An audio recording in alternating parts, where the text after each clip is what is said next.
కేసులు ఏమన్నా పోనీ కేసులు ఏమన్నా మమ్మల్ని తిట్టారు, మా నాన్న తిట్టారు, లేకపోతే మా ఇంట్లో వాళ్ళని తిట్టారు, ఆ కేసులు కాదు కదా.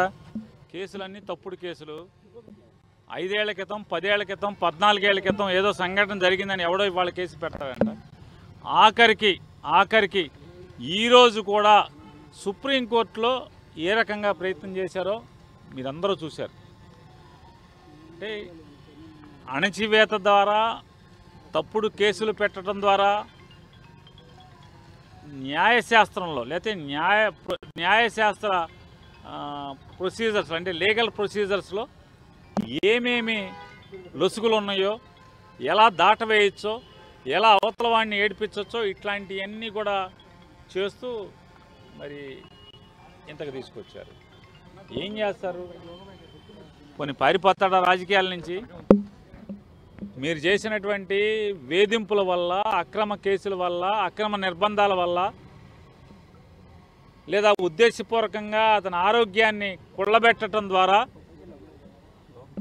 ఏం చేస్తారు?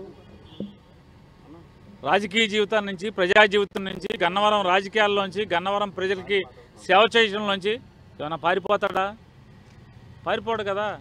ఏం సాధించారు? ప్రజల్లో, మరీ ప్రత్యేకించి గన్నవరం ప్రజల్లో వంశీకి సంవత్సరం తిరగకుండానే సానుభూతిని మూటగట్టి పెట్టించగలిగారు. మీ పార్టీకి మీరే గొయ్యి తవ్వుకున్నారు. మీ రాజకీయానికి మీరే చేతబడి చేసుకున్నారు.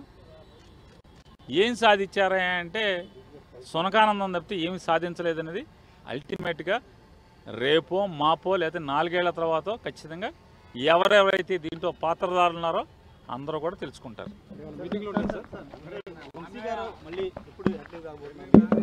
మీరు వంశీ గారితో మాట్లాడాలి. అది ఖచ్చితంగా వంశీ గారితో మాట్లాడండి. అతనే పారిపోయే రకం కాదు, ఎక్కడికి వెళ్ళే రకం కాదు. గన్నవరం ప్రజల మధ్య బతుకుతాడు. గన్నవరం ప్రజలకి సేవ చేస్తానే చివరిదాకా ఉంటాడు.